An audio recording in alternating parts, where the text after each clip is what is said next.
Every single day, millions of people make a post to social media, whether it's on Snapchat, Instagram, or any other platform. Of those millions of people, hundreds and thousands of them are posting some type of incriminating video, and they don't know it yet, but they're most likely being monitored. It's no secret that local law enforcement and police stations use social media to catch criminals, but what's less known is a lot of those arrests only happen because the FBI is able to monitor every platform, and certain things you post will trigger their system.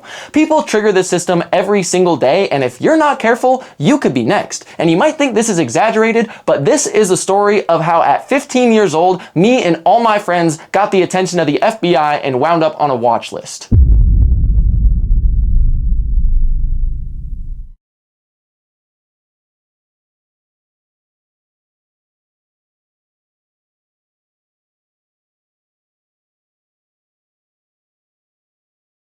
So obviously, you don't just get the attention of the FBI for no reason, so in order to fully understand this story, we are gonna need a lot of background information. The best place to start is my freshman year of high school. I entered high school during 2020 during peak COVID and peak COVID regulations. School had just been shut down the year prior to this because of COVID, so in order for schools to reopen, they needed to follow the exact print of every COVID regulation. One of these rules was not all students were allowed on campus at once because of social distancing. So to start the school year off, they split the entire school in half by their last names. Kids A through K had school Monday and Tuesday. Wednesday was kind of just an off day, nobody had school. And then kids L through Z had Friday and Thursday as their classes. But this wasn't even school. This was just fun because since COVID had been running rampant for the past like 6 to 7 months, nobody had been to any social events, gatherings, nothing of the sort. There just weren't any. So since school was starting back up, people were so much more social and talkative because this was the first time they'd seen anyone in at least 6 months.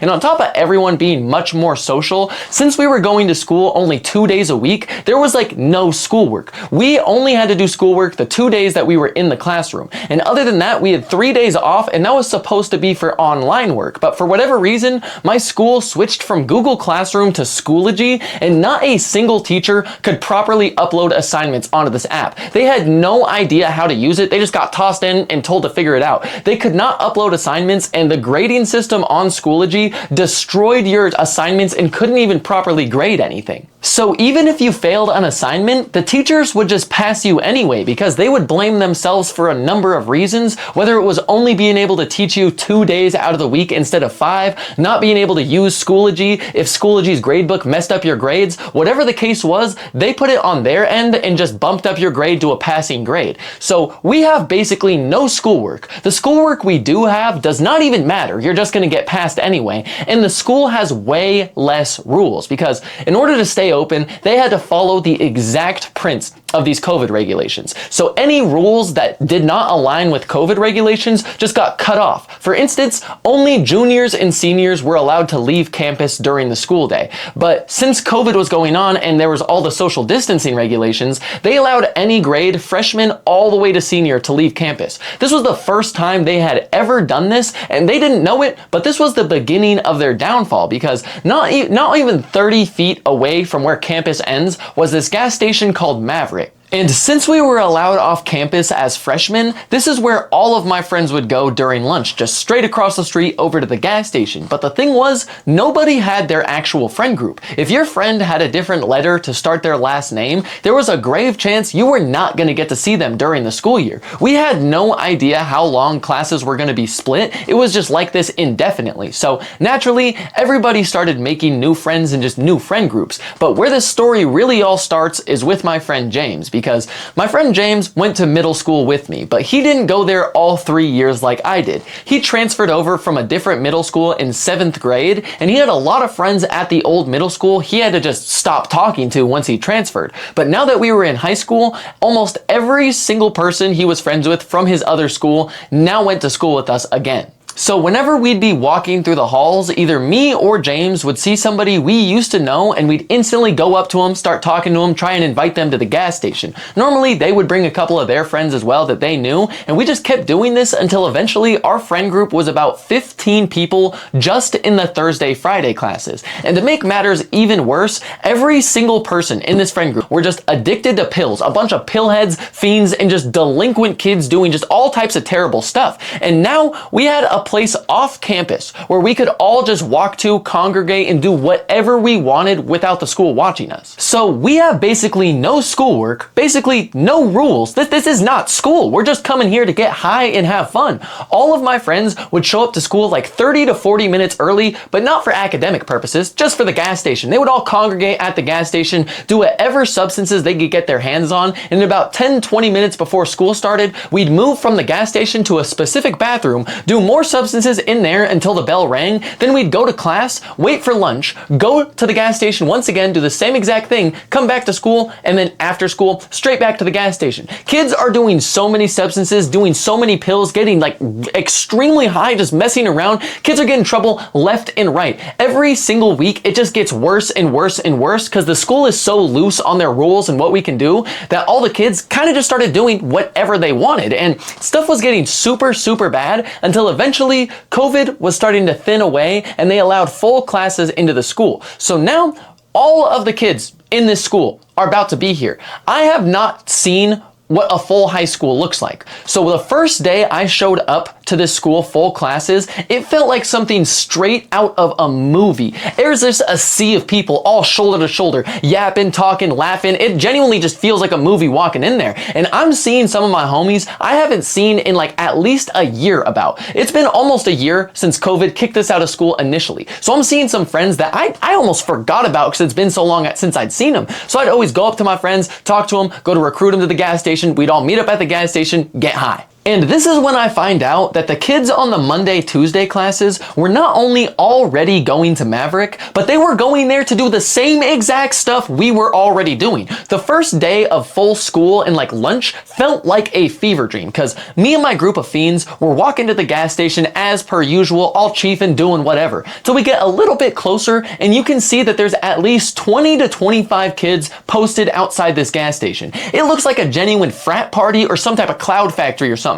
As you get closer, every single one of them is bare minimum chiefing. There's bottles, there's pills, there's pens, there's anything you can imagine, and it's all getting ingested. And like, I could not believe my eyes because outside of this gas station, there's this grassy area with like 2 tables, just like places to hang out. When me and my like normal group would go to this gas station, we would just cram into one table and whoever couldn't fit in the table would just stand outside of it waiting for a chance to jump in. But with full classes, both of the tables were already like this when we pulled up to the gas station. Not only that, the grassy area outside of the tables was also filled with people, and it was literally a frat party. There is kids with speakers playing music, people are smoking, drinking, popping stuff. This is not school. And this is when I start to find out the kids on the Monday, Tuesday classes not only were already coming to Maverick, but they did the same exact thing we did with making a different friend group because they all got split up. And naturally, we're all just a bunch of fiends, pillheads, druggies. We're all at the gas station to do the same exact things.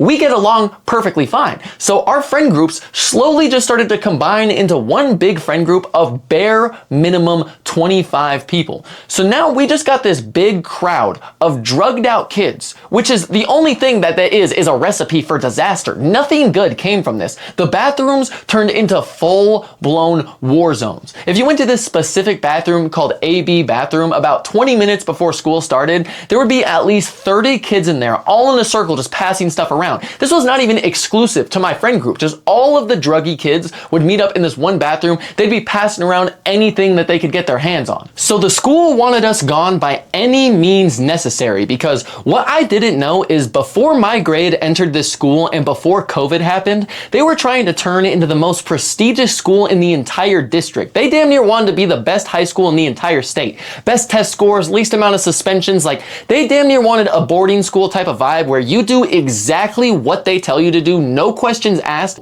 My grade alone was completely ruining the plan they had to turn this into a prestigious school, because my grade did not care about the test scores. We would go in there and take like the 70 to 100 question tests in 10 minutes and have a competition to see who could leave first. And I didn't think the school was paying too much mind to us. Like, I knew that they were paying attention to the bad stuff we were doing, but I didn't realize how in-depth they really were paying attention to us, because this is when they started handing out suspensions like hotcakes. They wanted you to rack up as many suspensions as you possibly could, so that way they could threaten you with expulsion if you didn't transfer to what they called like the delinquent school for rejects. They wanted you to get as many suspensions, ISS, as many bad marks as possible to force you out of the school. It did not matter what you did, how minuscule, how small it was, you were gonna get in trouble for it. You could leave class without a hall pass, and they would give you in-school suspension for it, even though every other student, if they left without a hall pass, would just get a light talking to. And this is when I started to find out that there was a list that me and my entire friend group was on called the frequent flyers list. This was the frequent flyers, like the people frequently going to the office. They were treating it like a terrorist list or something. Like, the only people on here was people in my friend group. And this was like exclusive to the office keeping it. They just knew what kids were bad, and they were like tracking us like it was some type of RICO court case. And these people started giving us as many suspensions as possible. Like, I was the first kid in the entire state suspended my freshman year. I think like 3 or 4 days into school was my first suspension. After that, it was a domino effect of every single one of my friends, one after another, one after another. And as the school year went further on, more and more, every single day, one of my friends was bare minimum getting ISS, suspended, forced to transfer schools. Like, it was bad. Before our first semester was even over, they forced at least 4 of my friends to transfer to the delinquent school, which, keep in mind, means they got at least 5 suspensions in a 3 to 4 month period of time, maybe even less than that. And all these kids who are transferring schools almost always bring at least 1 to 2 of their friends with them to the other school. So our friend group is getting cut down its numbers, and we are being targeted heavily. But if my friends are already being forced to transfer schools, they're not going to go down without a fight, especially because at the beginning of this school year, they gave us so much freedom. They gave us so much freedom to like basically just do whatever. And now that second semester is rolling around, they are imposing all types of new rules, mainly just targeted at our friend group. And like, my friend group got into high school and had no rules, and there was freedom. All we really wanted was freedom. The school only wanted a bunch of rules to have us in place. So we're on complete opposite ends of what we want, and we're just fighting back. And this is when full-blown war was starting between my friend group and the school. They were adding so many rules, it was genuinely ridiculous. They even tried to make it so that way only upperclassmen were allowed off campus, because as I explained, normally only juniors and seniors were allowed to leave campus, but because of social distancing, they allowed freshmen and sophomores to leave the campus. But they really gave us a taste of fiend's paradise at the gas station across the street and just expected us to listen to them telling us not to leave campus. Not a single person in my friend group or anyone else in the freshman or sophomore class listened. They let us leave campus for the first half, and now suddenly we're not allowed to. No one's listening to that. So we all just started leaving campus. No one was listening to what they were doing. And with us not listening, it made them more and more mad, because they were super loose and super relaxed without any rules at the start of the semester. And now they want to be extremely strict at all these rules and expect us to follow them. The more rules that they were adding and imposing, the less people followed them, because they were just getting ridiculous. Like, you could not do anything in this school. So all of the kids are just starting to rampage more and more. All the kids in my friend group are getting worse and worse and worse and worse, doing all types of terrible things, taking more and more substances, just genuinely going on one long bender and one long rampage, all at school. But with the amount of drugs that we were all taking, it was bound to catch up to one of us, because on May 10th, 2021, one of my good friends died. He had fentanyl in his pill. All of us were taking pills, all of us were taking anything we could find, and he just happened to get too much fentanyl in his pill, taking his life our freshman year. And I found out about this the same way that I found out about every single other thing, the Alcoholics Anonymous group chat. Months prior to this, I had made a group chat called Alcoholics Anonymous with the entire 30-person friend group in this group chat. And at around 3:20 in the morning on May 10th, the group chat got called. But on the other side of this phone call, one of my friends was sobbing, crying his eyes out as two more people joined the call. He was telling me, he's dead, he's dead, he's dead, he's dead. My grandma lives across the street from him. An ambulance pulled up to his house and they took him off on a stretcher. He's dead, he's dead, he's dead. And he just kept crying, struggling to even tell us the name of who had died over the phone. And I mean, since my last video, I've decided it'd be more respectful to the families to just keep the names and pictures of my friend who passed away out of the video, so that's why he's not going to be in the video. But I talked to them on the phone for a little while longer, more people joined, and then eventually I left and went to bed, only to wake up for school 2 hours later. Once I got up, I put on my clothes, got to school, and as I walked in, it just felt like time was standing completely still. Everything just felt gray, it felt like there was no color, and it felt like time was standing still. As I walked through those doors, there were two teachers on either side of the doors, both holding up a sheet of paper. And when you'd go in, they would tell you somebody died. I would ask who died. They would refuse to answer. I already knew deep down who it was, who had passed away, but they just refused to tell me who it was. Even when I said the name to them, they refused to tell me. I knew who it was, I just needed some type of confirmation, and they refused to give it out. They were just standing there with a piece of paper that had the name, but refused to tell you who died, even if you told them who it was. And so, after talking to these teachers for a while, trying to find out the name, I eventually went to class until about midway through first period, they went onto the intercom, announced to the whole school who had passed away, who died, and welcomed their friends to the library. So I instantly got up from my desk and started walking over to the library. I didn't even take the quickest route to the library. I had so many thoughts in my head that I couldn't even think. They were all just going at once, and this just felt like the most lonely, gray, sad walk of my entire life. Until eventually, I put my hand on the door to the library, opened it up to see every single one of my friends, plus random people, all mourning the death of our friend. So I walked in there, sat down with my friends, and we all just started talking, messing around, going to the bathroom to take blinkers, just doing anything we could to distract ourselves from this terrible feeling that we were having. But whenever we would leave the library and run into any types of teachers, they would all just start talking down on my friend. They would start saying he was an addict, this was the inevitable, he deserved to die, he's just a pillhead, he's just a delinquent. They're all talking down on a dead kid, showing no respect, it's a dead kid, and they want to talk like this. So we didn't take any of this shit lightly. You want to talk down on a dead kid who got laced with fentanyl by some 30-year-old dude, and we could not fucking believe this. So we started cussing out any and every teacher that was in our way, with a lot of my friends even trying to fight the teachers. So this is when we started to realize that the school just genuinely does not care about us whatsoever. They want us gone by any means necessary, whether it's transferring, expulsion, or apparently even death. They just don't care. They want us gone. So this is when we decided, if they don't care about us, why do we care about their school? If they don't care about us, why are we holding back? Maybe we should just do whatever we wanted. Like, our friend died. We are in the library crying and stuffing our face with substances to stop the tears, and you want to talk to us like this? If our friend was watching down on us in this library crying, this would make him sad. We knew that if our friend was watching us, he would not want us to be sitting in the library crying. He would want us to use his death as an excuse to go make some memories, skip school, have fun, get our mind off of this, basically do anything besides sit and cry in the library. Like, what are we doing essentially? And the school's biggest mistake was thinking that his death in these circumstances would make us weak, easier to control. They started trying to implement all types of new rules. They were creating all types of rules and trying to implement them, assuming that we would be weak and easier to control due to the circumstances. My school just wanted every single one of us gone by any means necessary, and a lot of my friends were transferring schools at this time anyway, so if they decided that if they're gonna transfer anyway, they might as well go out with a bang, vandalize anything they can find, rampage throughout the school, literally do whatever they want, because they're gonna leave anyway. What's the school gonna do to them? And this is when all the people who were still at the school in my friend group started leaving class, skipping, doing whatever we wanted, even taking the upperclassmen's keys to their cars, because we obviously didn't have a license or a car. We'd take their keys, go anywhere besides school, drive around, do whatever we wanted. The faculty could not control a single thing happening in this school, and it was genuinely turning into a problem. But I don't think they could have imagined just how bad things were going to get my sophomore year of high school.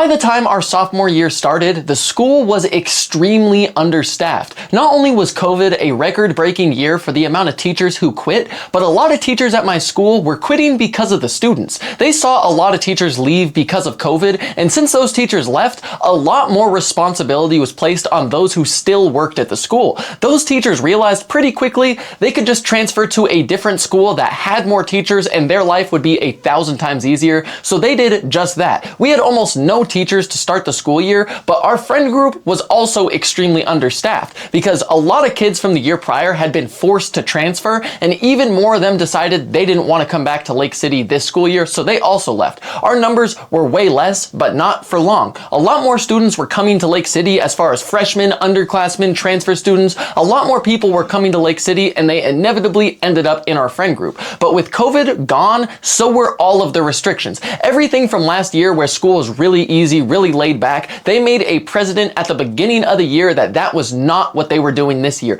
They were 10,000 times more strict on everything from dress code, hall passes, phones, earphones. They even put blockers on computers. They were making sure top to bottom you were gonna do what you were supposed to do. But almost nobody listened to a single rule they were trying to impose on us because for the past like 2 years, we have been doing nothing. Last year's school year was not school at all. All we did was come here to fuck around, have fun, get high. We didn't do any schoolwork. We did whatever we wanted. The year before that, school got cut short halfway through the school year. It was not a full school year. It's been basically 2 years since we've had real school. Nobody wants to go back to real school. Everyone's revolting. No one's listening. Everyone's doing whatever they wanted. The freshmen who just came into the school were listening to all the rules at first until they saw all of the upperclassmen not listening to a single thing the school was telling us to do, and they soon followed the lead, started doing whatever they wanted. The school was extremely understaffed and was spiraling out of control, and the school board saw this. They started breathing down the school's necks, trying to make sure they turn around the school.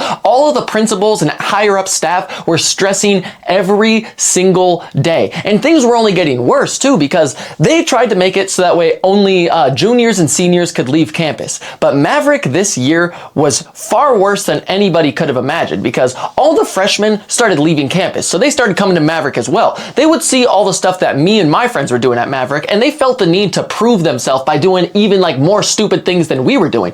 But what they were doing was just outlandish and extremely stupid. There was such a high chance that they would get caught with names and everything that by trying to prove themselves, they were actually just making what we were doing way more obvious. Maverick became the main spot for all the underclassmen to go to and hang out, but only the ones who were doing all types of drugs and just stupid things, which happened to be about half of my grade and half of the freshman class as well. There was always so many people at this gas station doing the dumbest shit you can think of. Everyone would be spreading stories, talking about stupid stuff they'd done, running from cops, stealing, all types of stuff. And the underclassmen would hear these stories, and as they heard the stories, they started spreading rumors, telling their friends about the stories. Now everything that my group is doing is being talked about in the hallways, and suddenly all the underclassmen know exactly who I am and want to be friends with me. Just in the first couple of weeks, my friend group had already grown back to the same size it was the year prior before everyone got kicked out. And this wouldn't be a problem, but about 50% of the kids who were new to the friend group were stupid as rocks and dumb as dirt. They were moving as stupid as possible.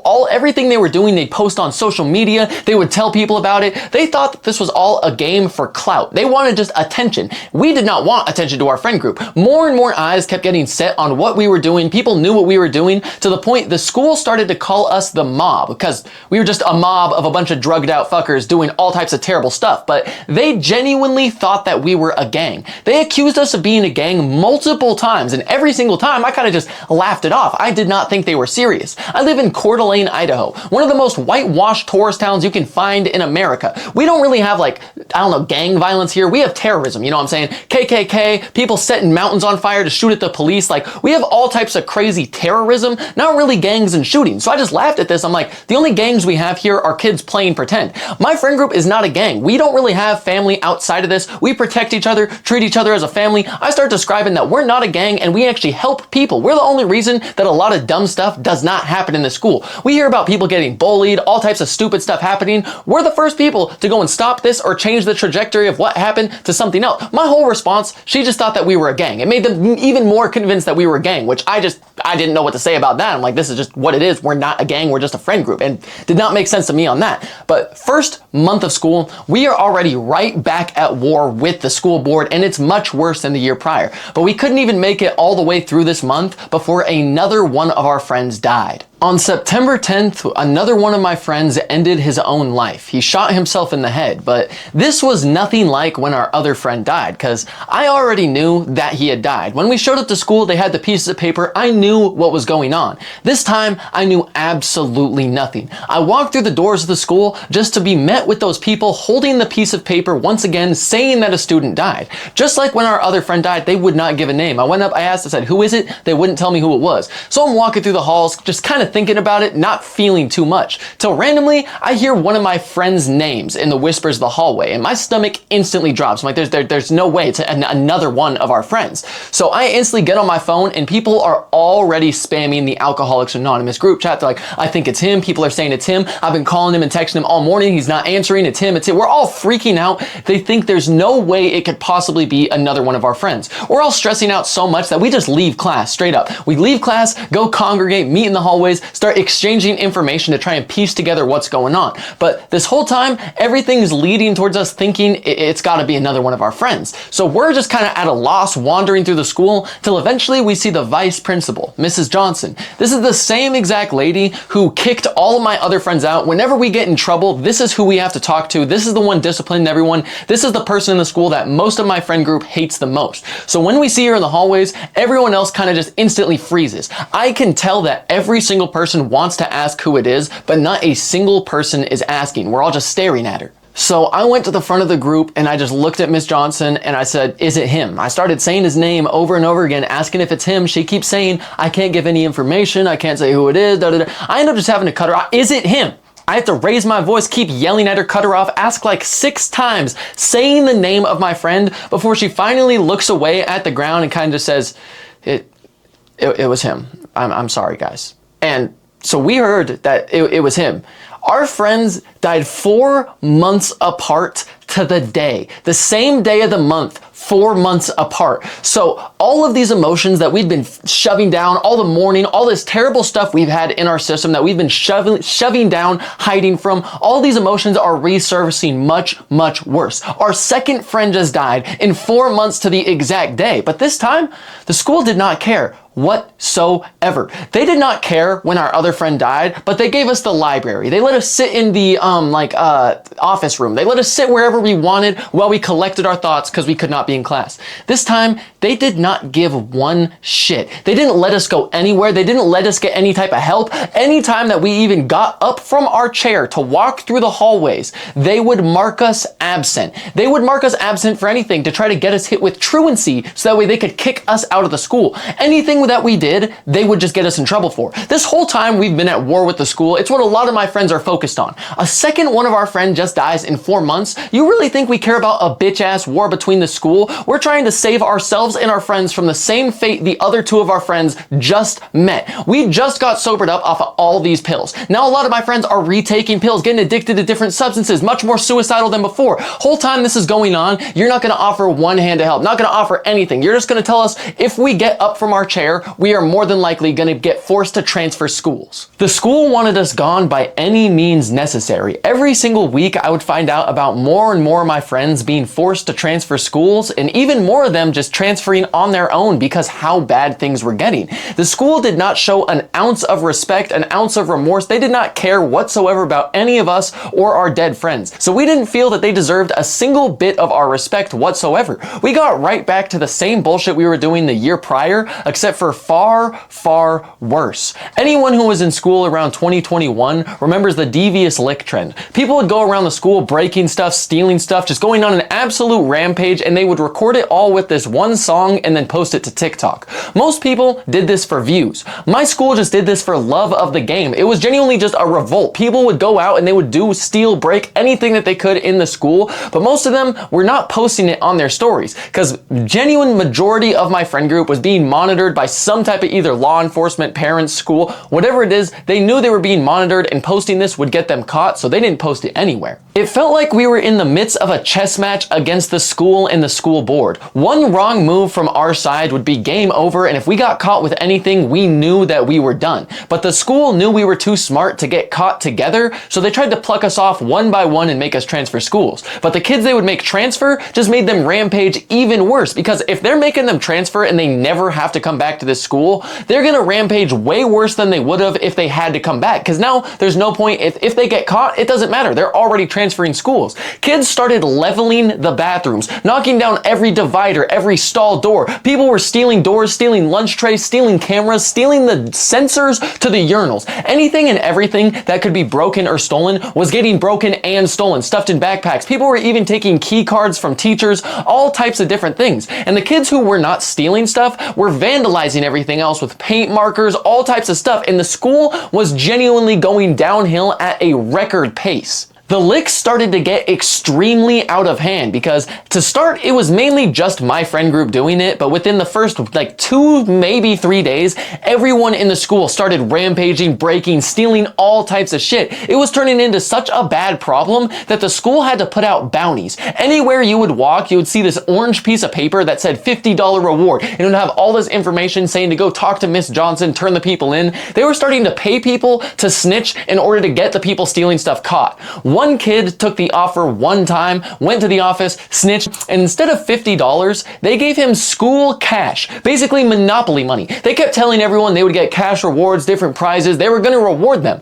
Once the good kids and the ones who were not involved in bad stuff found out that the school was lying to them, not actually willing to give them money, they stopped caring. There was no reason to snitch or tell on anything that was going on if there was nothing in it for them, so they just started turning a blind eye. This put the school in an absolute outrage because last year it was only really my group doing the most stupid shit. There was a lot of kids doing dumb things, but this year it was far, far worse, and they could not control a single thing that was happening. The only thing they could control was the good students who were willing to snitch. Then they scammed them out of $50. No one wants to help you if you're gonna scam the good kids willing to help you take down the bad ones. Every single kid in the school had a different reason to somewhat resent the faculty and staff. And this is when the school board decided they need to come in and see what's going on for themselves. Because as I mentioned, before my grade entered the school, it was somewhat prestigious. They had really good test scores. They were trying to become on track to be top ranked in the state. It only took 1 year for my class to come in, destroy their test scores, as well as destroy their school. Things were getting extremely bad, and it was only getting worse. The school board was screaming at the principals and staffs, telling them to control the students, control the school, but they couldn't, and neither could the school board.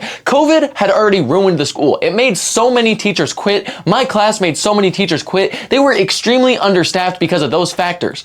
Then the levy didn't pass. The levy is how schools get their money, get their funding. It's how they pay for all types of things. My area did not pass the levy. So now they were extremely understaffed, extremely underfunded. They had to start cutting teachers, cutting programs. It took just over 1 year for the entire school to start to crumble. It was getting so bad that the school was just suspending anybody for any reason. Every single student was doing some type of bullshit, and so the school just wanted to get anyone doing something bad out of the school, which happened to be basically everyone. There was nothing that they could do besides suspend you until you had enough suspensions to transfer you. By the end of the second month of my sophomore year, at least 20 of my friends had been transferred schools, and even more had left on their own. Our numbers had been cut down so much that I maybe had 15 people left in this friend group. But as more kids would leave, more kids would transfer back to our school because it was still early on in the school year. Most of the kids would not end up in our friend group, but some of them would. And this leads us to the entire point of this whole story,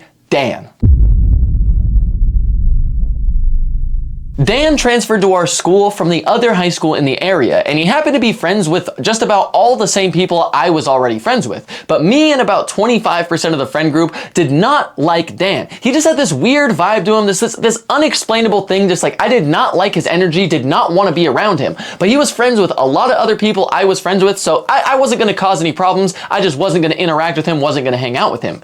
But of course, I had to have 2 different classes with him. I had to have math and science. This dude, he would try to weasel his way into every single thing that I was doing. We had this other friend, Bryce, in the class. I would always hang out with Bryce, do schoolwork with him. The second Dan got in our class, he would weasel his way into every single project, and me and Bryce would kind of just, you know, hang out with him. Every time he'd leave, we would just talk so much shit on him. This fucker was so weird. Like, just to give you an idea on the shit he would do on a normal basis, whenever we would bust out microscopes to like look at some stuff under the microscope, tell me why he would bust in his pants, pull out pubes. He would start plucking pubes mid-class, put them under the microscope to start and look at them. Like, I don't know how else to explain. He was just fucking weird, man. He was just weird. He was weird. I don't know. And slowly, I started finding out about more and more of my friends who felt the same exact way. The more they'd hang out with Dan, the more weird stuff he would do, to the point where they just started to dislike him, think he was weird, did not want to be around his energy or anything to do with him.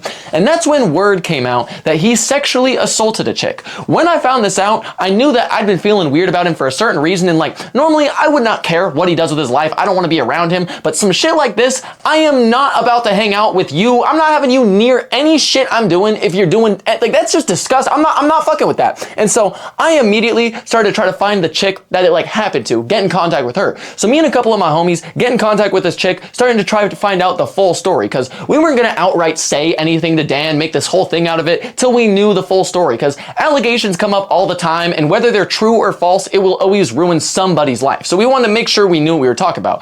That's when she starts sending videos, pictures, saying that like she had her head slammed into a wall. She had videos of her being bruised, banged, cut up, all types of bad stuff. So it obviously looks like Dan did this, but that's when we find out that neither law enforcement or the school would do a single thing about it. So we started finding as much information on this as we possibly could, and this is when things got really bad for Dan, because as I kind of explained earlier in the story, we had built up respect with most people in the school, even the upperclassmen. We never, like my whole group never went out bullying people, doing no types of like fuck shit. I would have people come up to me, tell me who was bullying them, and I would go take care of it, which kind of sounds like a gang now that I'm saying this all out loud again. But we had a sense of respect built with most of these people. So once they started to find out we cut off Dan, what the reasons we cut him off were for, nobody fucked with Dan after this. He could not walk through the halls without getting pinballed around. Everyone disliked Dan because they knew that we did not lie about stuff, let alone something like this.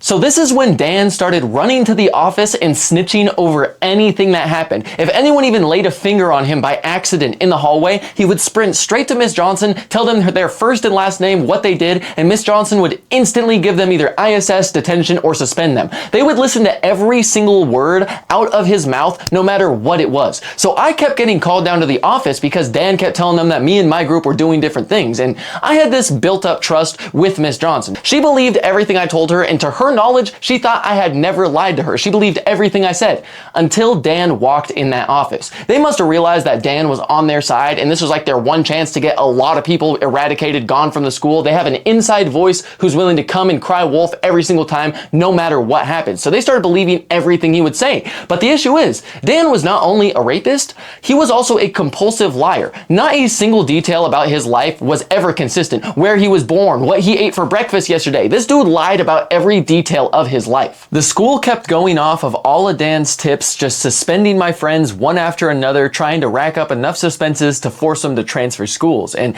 every single one of us already had such a shit life. Like me personally, every other night I would think about taking my own life, or I would attempt to take my own life. I had nothing in this world that I cared about. I did not have a safe spot. Everyone in my friend group felt the same exact way. We had no place where we were welcome, no place that really felt at home. The last place we really had where we could truly be ourselves was school, was around our friends. But now that had all been completely taken away, and a lot of it had to do with Dan. So a lot of my friends and a lot of people in the school just kept getting a more and more burning hatred for Dan, hating him more and more. It got to the point where Dan was essentially just excommunicado, cut off from every single person in the school. He wouldn't even make eye contact with anyone, try to talk to anyone, because he knew no one had anything good to say to him, and most people wanted to beat his ass. Every single person had their own reason to dislike Dan, because before the rumors came out, a really good amount of people already did not like him. Then rumors came out that he assaulted a chick, so even more people did not want anything to do with him, did not want to be around him, they did not like him.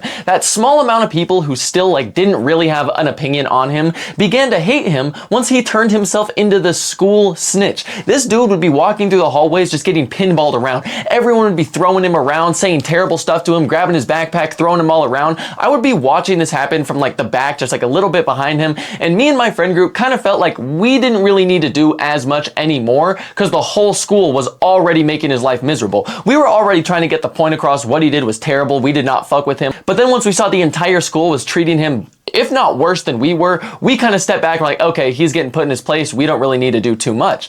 But that's when he went to the office and started making up all types of more stories, saying that my friend group was causing this, my friend group was causing that, making everyone get suspended more and more and growing an even more bigger hatred for Dan. But people were not just upset with Dan. We were more outraged with the school because every person is trying to put a rapist in his place. Every person is going up to him, telling him what he did was wrong, all types of different things. And the school is gonna protect the rapist, the one causing all the problems. And then everyone else who's trying to put him in his place are the ones getting in trouble. They made Dan the most protected student in the entire school. No one could even lay a finger on him without getting bare minimum suspended. He couldn't he was just protected to all the extent he could be by the school. It was a genuine problem. But one fateful day, everything would change. It was an early morning in the month of November and I walked into school. Today, I'd already felt just absolutely terrible from all the stuff happening at my house, all my friends' deaths weighing down on me.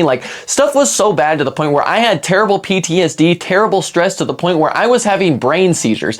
Actually, this mark on my arm right here is from another brain seizure that I had recently from stress, PTSD, all this stuff. It was way worse during this time of school to the point where I didn't even fully have control of my mind. It was a problem. And I even had to go take tests for all this stuff. And this specific day of school, I just felt terrible. I couldn't even think anything in my head. I was so overloaded, so stressed. I just felt absolutely terrible. And once I got to school though, walked to my first period, we get threats of a school shooting from no one else other than Dan. He threatened to shoot up the school. This happened to be the third time just this semester that he threatened to shoot up the school. And instead of having police arrest him, talk to him, they had him sitting in the office protected. And so throughout the entire day of school, everything seemed to go normal. There were police officers surrounding the school, police officers inside. They were expecting a shooting, so they had the entire school barricaded with cop cars and even more police inside of the school. And school went fairly normal until I got to third period, and I was so overloaded with everything in my brain that I just jumped up from my seat and left class. As I aimlessly walked the hallways trying to collect my thoughts and just be able to think in any type of way, this is when I got to a section of the school that overlooks the lunchroom. I leaned over the railing and just looked down to see no one other than Dan sitting all alone in the lunchroom at a table.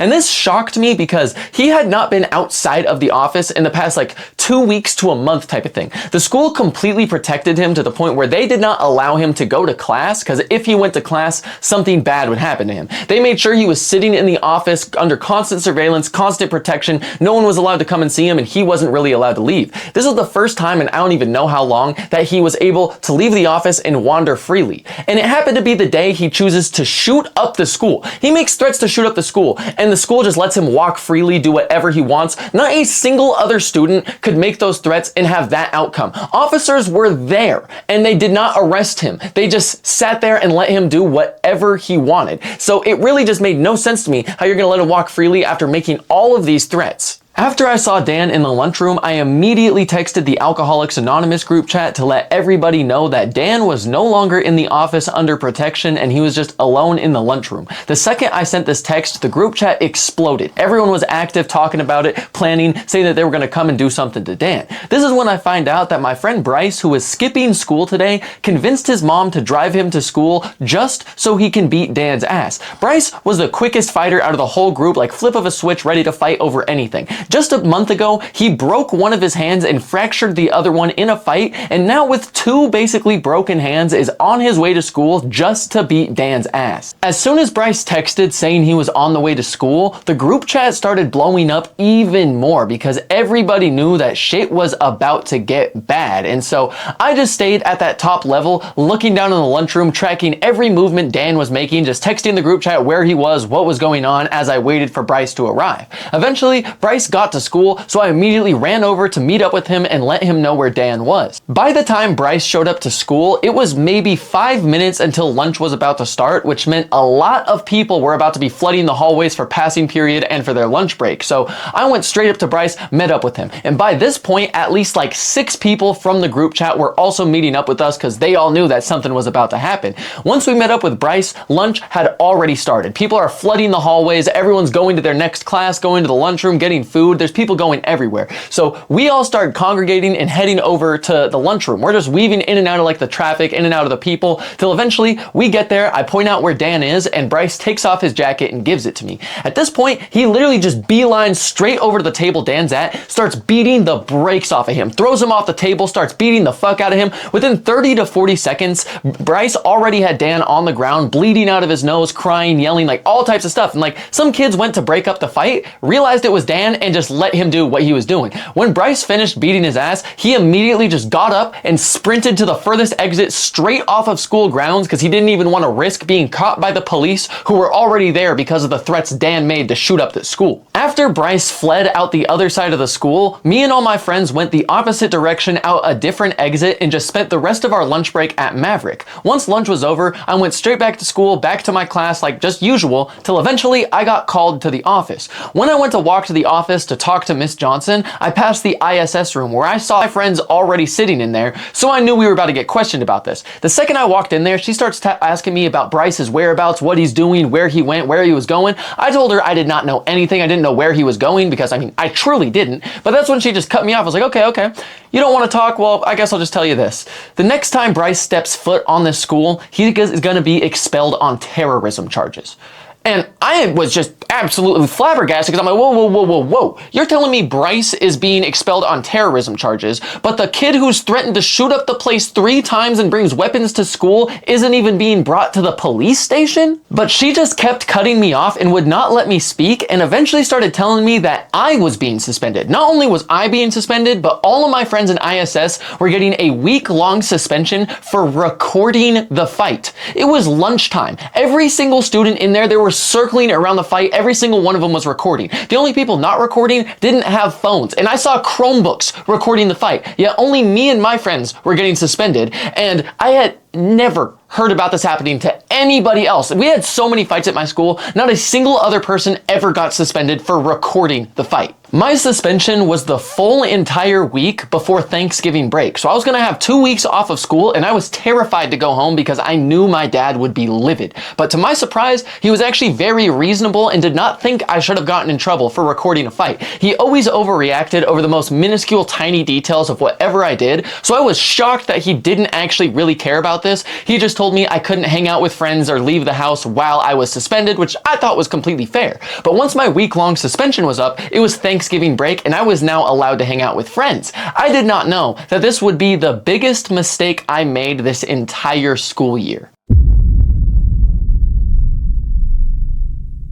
I ended up having my friend Gavin come over, and throughout most of the night, we kind of just hung out, didn't really do too much. But by the time it hit about 1 in the morning, we were extremely faded and thought it would be funny to record a diss track on Dan. So we found a beat, we started freestyling, making up some lyrics, and we ended up recording a diss track. We screen recorded the diss track off my phone and sent it to the Alcoholics Anonymous group chat. We thought they would find it funny and it would just kind of be like an inside joke type of thing. And so after we sent that to them, it was pretty late at the night, so we ended up just going to bed. I woke up the next morning to mention after mention after mention and my phone blowing up, and I knew that this was about to spin way out of control. Because it turns out what happened was everyone saw the song in the group chat. They didn't just think the song was funny, they thought the song was fire, like an actual genuinely good song. So a lot of them started like saving it to their camera roll and reposting it on their story and mentioning me in their story. So I'm getting mention after mention from people's stories. People are finding the song on other people's stories, screen recording it and reposting it to their story. At this time, there's also a challenge going around called the Dan challenge. People are curling up into a ball like he did when he got his ass beat and are posting it on their story calling it the Dan challenge. Now there's a diss track to go with the Dan challenge. So this is all spinning way out of control. I'm getting all types of texts, all types of messages, people calling me like, dude, you gotta drop the song, you need to post a song, like we need this song, like one after another. So I did what any reasonable man would do and I posted it to SoundCloud. And real quick, the song is included in this video. I just don't really have a spot to put it mid-story, so it'll be at the very end of the video after the outro if you do want to listen to the song. But after I posted it to SoundCloud, I ended up getting on my story on Snapchat to make a post saying that the song was out with a link to it. And the song was called Daniel Folden, which was a play on like his last name, how much he snitched, a bunch of different things. And the cover art was Bryce beating his ass.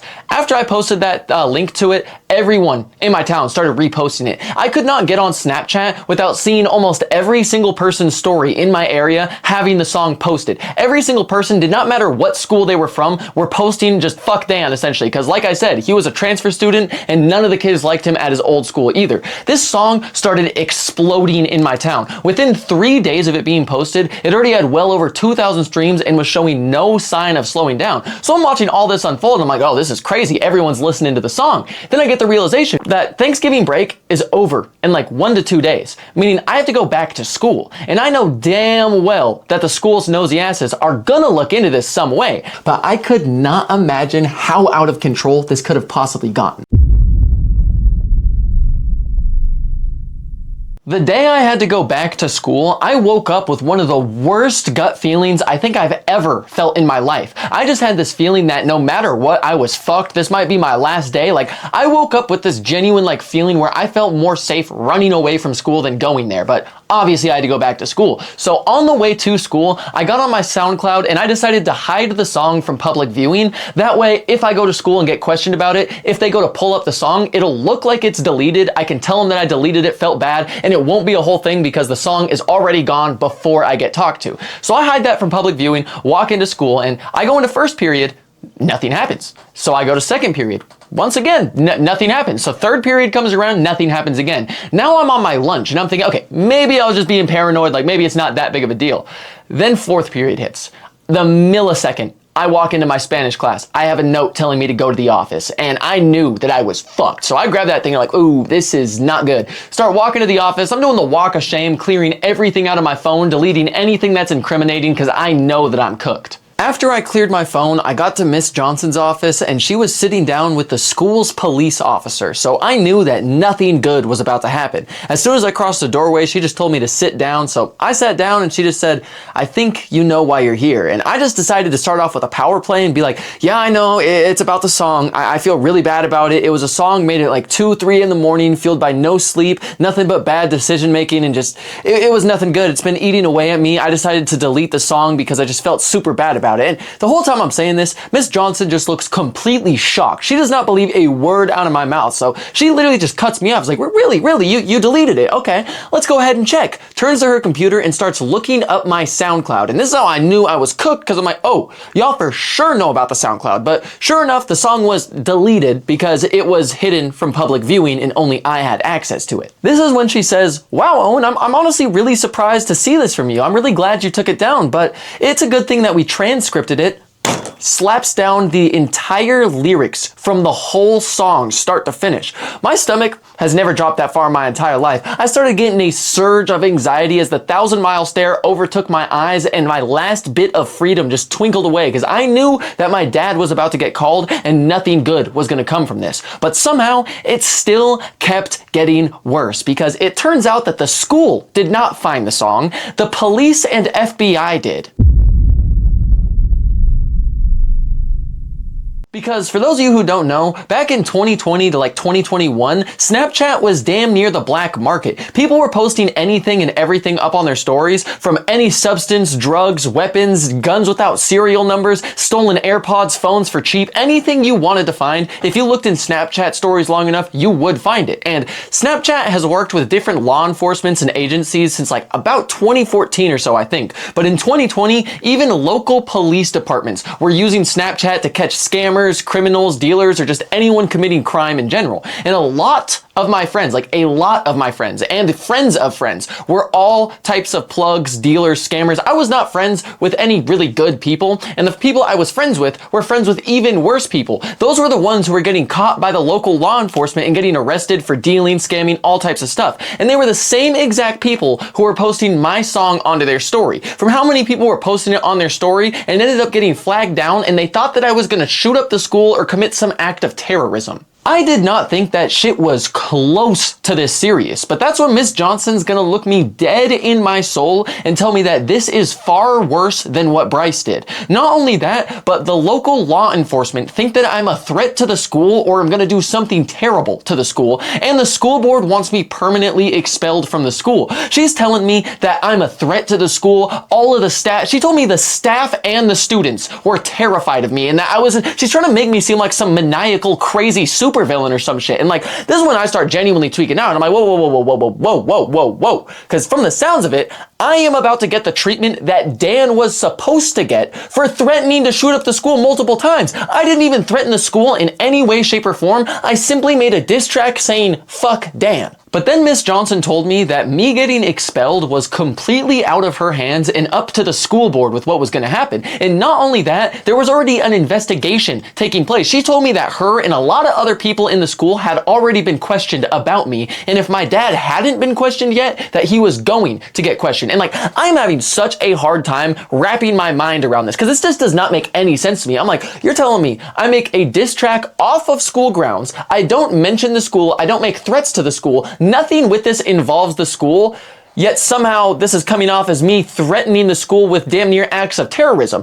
My mind is moving a million miles an hour, and it literally makes more sense to me that they're completely lying and blowing this out of proportion to scare me than anything else. I was so lost that I could not even think about anything. I was just floating in and out of reality until Miss Johnson eventually told me that I was being indefinitely suspended until the school board decided my fate, meaning I was not allowed back on school grounds until the school board had a meeting about me. And after she finished saying that, this is when the police officer finally started talking, because this dude was just like sitting in the corner trying to just like look at me mad intimidatingly, like he was just trying to intimidate me. And he's like just a chubby bald cop who is like the least threatening man I've almost ever seen. So like, besides the point, this is when he starts talking and he starts asking me all these questions, super serious. Do you own any guns? No, I don't own any guns. I'm 15. Do you have any intention on coming to the school and shooting it up? I just told you, I don't own any guns, man. This diss track has nothing to do with you guys. So you're telling me you're not gonna harm the school? Like I said, dude, my diss track had nothing to do with the school. It's just all about Dan. Like, I don't got a single problem with this. I kept trying to tell him that my dislike for Dan and the whole diss track has nothing to do with the school, but somehow they refused to believe that. The officer just kept looking at me like he did not believe a word out of my mouth, which, like, I don't blame him. I mean, me and him were on a first and last name basis since the first week of my freshman year. I'd always been getting into something, but nothing this serious because it was not that serious. He didn't believe a single thing I was saying, and after he questioned me enough, they eventually went to call up my dad, and I knew that nothing good was going to come from this because they didn't even really tell him anything. They just told him the bare minimum basics, just that I was indefinitely suspended, I was most likely going to be expelled, and that he needs to come get me right now. So my dad had to leave work and come pick me up. This dude was some of the most pissed I have ever seen him. I hopped in the car and he's just fucking screaming at me. He's like, what did you do? What did you do? And I made a diss track. I made a diss track. No. There's no way this is all over a diss track. What did you do? And I'm like, I made a song. I don't know. It's a song, man. I don't know what's going on. He thinks that the school and me are both lying to him. This is when my dad says, well, okay, Owen, if this is all over a diss track, then why the fuck do I have police officers and an FBI agent at my door trying to take my guns? I completely froze at that because I'm like, whoa, hang on. I thought the school was lying to me, but the school and my dad both lied to me so much, I didn't know who I trusted least. So the fact that they're both saying the same exact thing means that this is probably true. And I'm like, this does not make any sense. So I'm literally just frozen in this seat trying to process what's going on because my dad doesn't believe this is all over a diss track. I can't believe that this is all over a diss track, and I have no idea what's going on. And this past like 2 hours literally just felt like a waking living nightmare. I did not understand how 2 hours ago everything was perfectly fine, nothing bad happened, and somehow in that span of time I find out that the police and FBI are investigating me over a diss track that happened off school grounds, and the school is probably going to be expelling me over said diss track. Like, I'm trying to process how something that happened off of school grounds involves the school, how a diss track is something that the FBI would take the time out their day to look into. I'm trying to figure all this out because it literally just makes no sense. It makes more sense that this is all just made up in a lie, but I have no idea what's going on. It just feels like a bad dream that I cannot wake up from. And I'm just trying to figure out why they care about this, and I wouldn't find out for another 4 years because it turns out the FBI had been heavily monitoring and working in my town and the ones surrounding it since like basically the time my grade hit high school. Crime rates had skyrocketed over 50%. Plus, I live on the border of Washington, where not only is there a lot of sex trafficking and terrible things, they're also next to the highest, I think at least, the highest crime rate per capita city in all of Washington. And then 40 minutes away from us, we also have this Native American reservation, which, I mean, let's just say is a big part of the reason the FBI came out here. But the point is that the FBI was camping out and surveilling my entire area, but nobody knew. They would camp out in ghillie suits in certain fields, and even actually like 4 or 5 of my friends got swatted by obviously the SWAT and the FBI, and those same people were the ones who were posting my diss track on their story. Y'all don't understand how many people, like there was every single person who was doing like bad shit was pretty connected, and they were all posting my diss track. And the worst part about this, right, is all of my friends, the people that I was like related to at the time,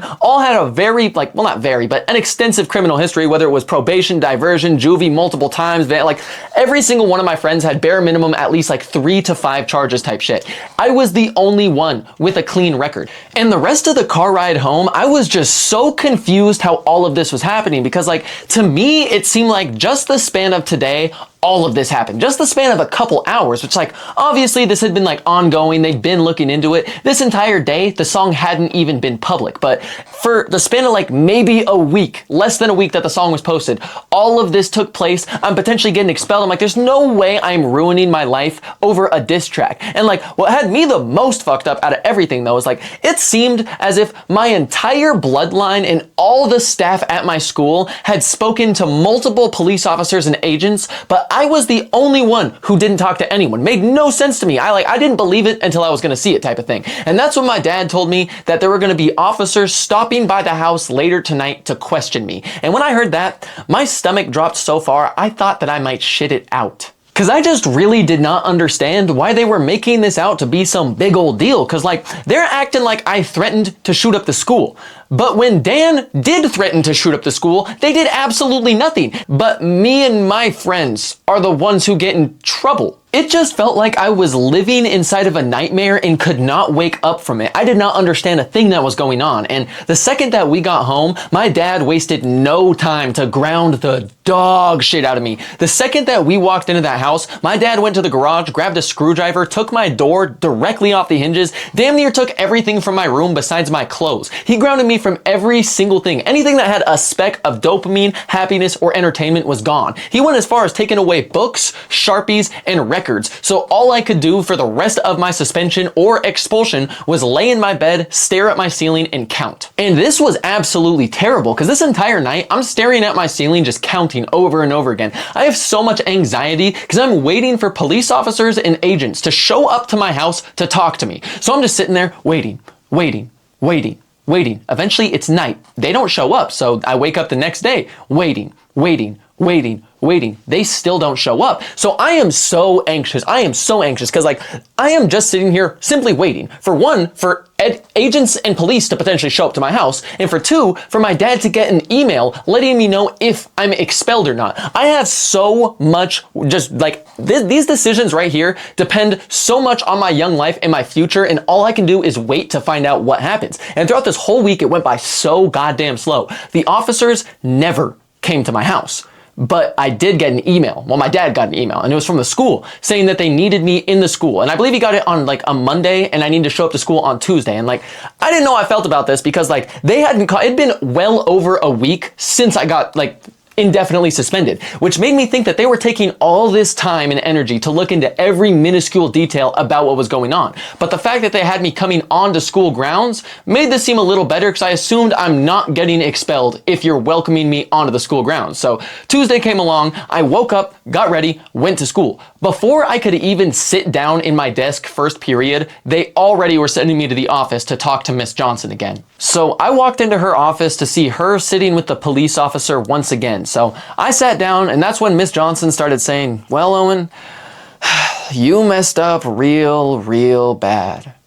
But you're not expelled, and I am the only reason that you're still in this school. The school board wants you far away from the district. I rallied as hard as I could, but just because you're here does not mean there's no repercussions for your actions."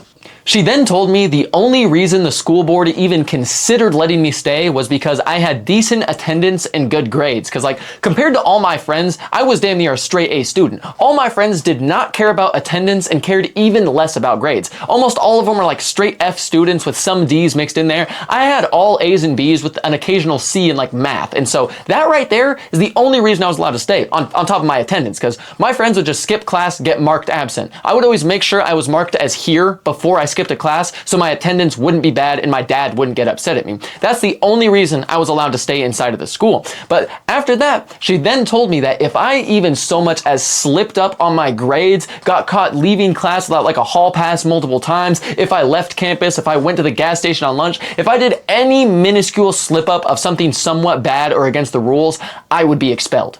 The school put me on lockdown. They made me sign this thing that was called like a level 3 AA protection protocol or something along the lines of that. But this thing was literally just a school restraining order. It was signed by both of the principals, the head of like the school board, the school's police officer, and then I had to sign it. This thing essentially just, it was like probably close to 10 to 20 pages about, but the main highlights of it were just that me and an unnamed student, which was Dan, are never allowed to be in the same class. But since we were already midway through our first semester, we couldn't switch classes. I already had 2 classes with him. So it went on to say, if me and the unnamed student shared a class together, I had to be as far in front of them and diagonal from them as the class allowed, and in no circumstance ever was I allowed to be behind the student. I wasn't even allowed to leave class unless I got a note from the office telling me they needed me in the office. And like, if I did leave class, expelled. Every single thing that I did, I would get expelled for if it was against school policy.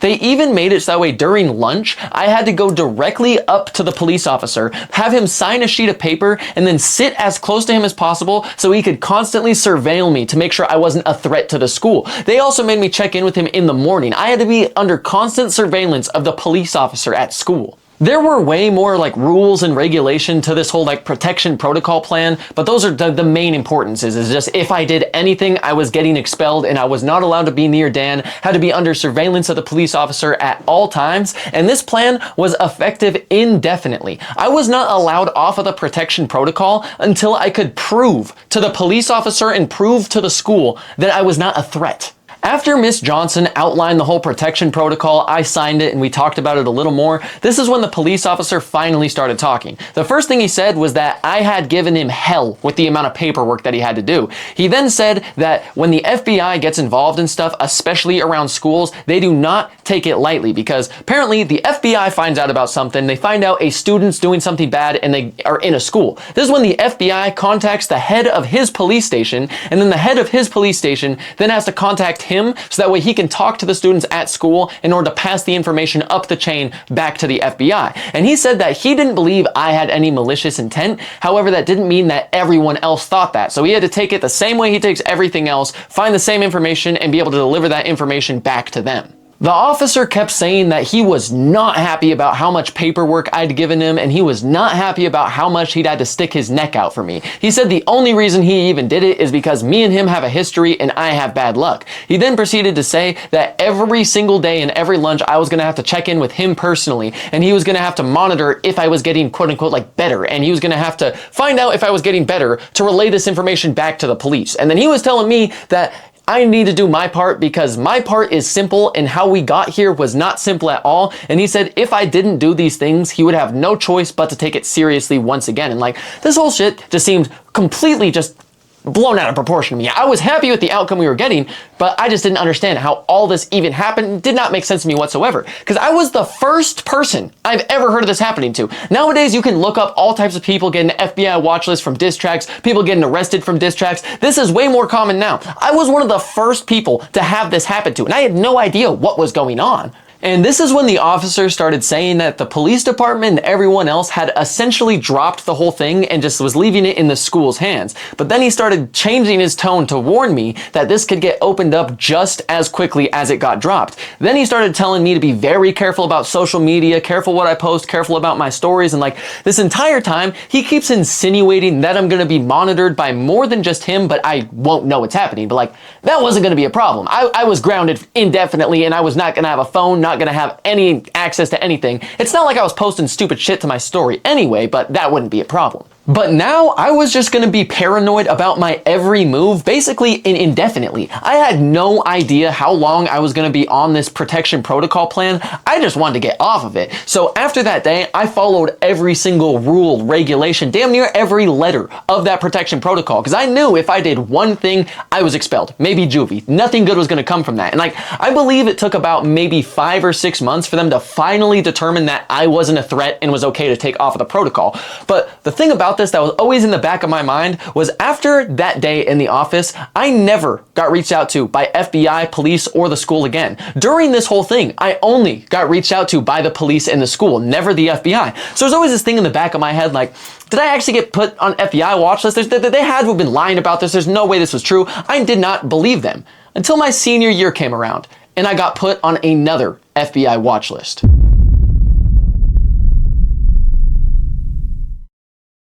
Thank you all so much for watching to the end of the video. If you enjoy any type of story content, please be sure to subscribe and like the video because I got so much more coming for y'all. And if you want any more details or have any questions about the story, I really do recommend watching the lengthened version of the story because even the lengthened version, I had to cut a lot of details out. And obviously the shortened version has to cut a lot of details out as well. So if anything is missing in your mind, want more detail, I'll put the link to the original story down in the description below. But real quick though, I just want to say this first and foremost on a lot of things because on my last video, I seen a lot of comments on it thinking that I'm like some type of egotistical dickhead who thinks popping pills is the coolest thing in the world.